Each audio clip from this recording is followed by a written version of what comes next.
I'm just going to get right into it and talk about the fact that the number one killer in, is it America or the world, is heart disease before cancer, before diabetes, before In the accidents. world, it's actually high blood pressure, Okay. which can cause stroke, heart disease, kidney failure. In the Mhm. United States specifically, it's the heart attack, stroke segment of this very common problem.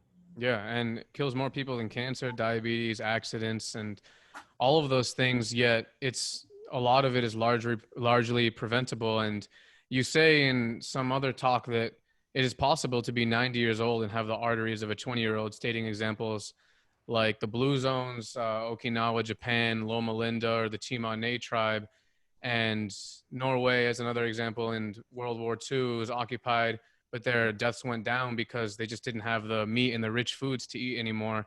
How is this possible?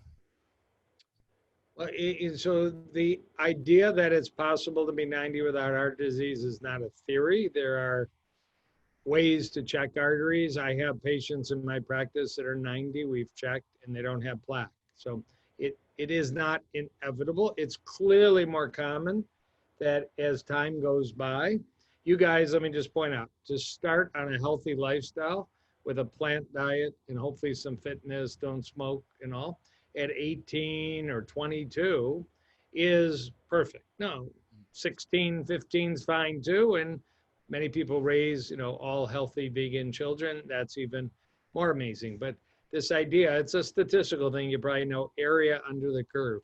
The more years you've got your lifestyle different than the average American, the Mhm. more years you've got your diet better than the average American.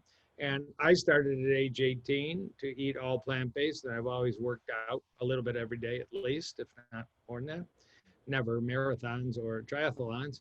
The more years you keep going, the better. So this particular patient of mine who is 90 and had perfectly clean arteries happened to adopt something called the Pritikin diet, where they teach a whole food plant diet. It was in Santa Monica. Now it's in Miami. It's a real physical space to upgrade your health and fitness. And this woman practiced that for 45 years, and at age 90, her arteries were fine. Now, I can't say she would have been the lucky one, even if she was an eggs, bacon, couch potato, but I don't think that would have been the case. So, and we know that you can mess up your arteries on average with things like smoking, lack of attention to diet, lack of attention to fitness, poor sleep, managing stress poorly.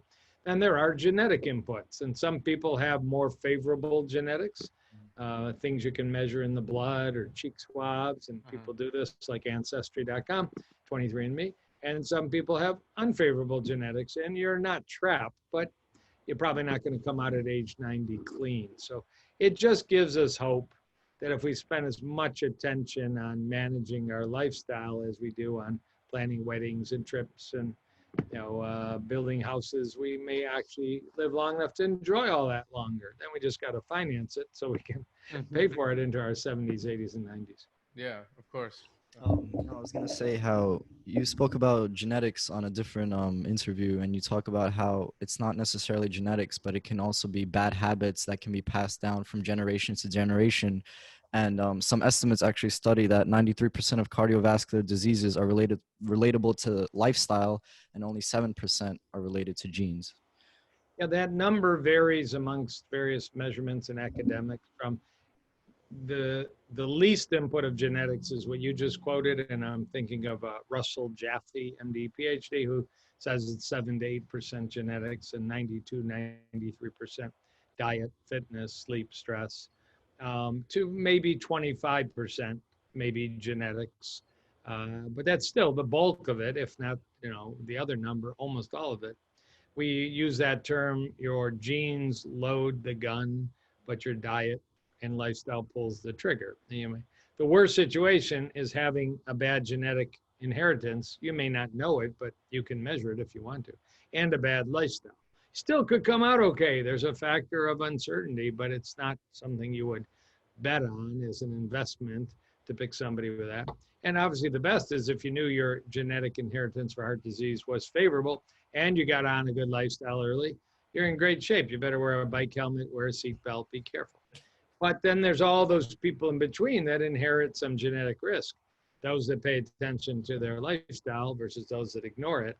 There can be a very, very, as much as in a Harvard study, 12 to 14 years better and longer life by paying attention to your lifestyle. That's a lot of years, 12 to 14, a lot of sunsets and sunrises, birthday parties, all the rest.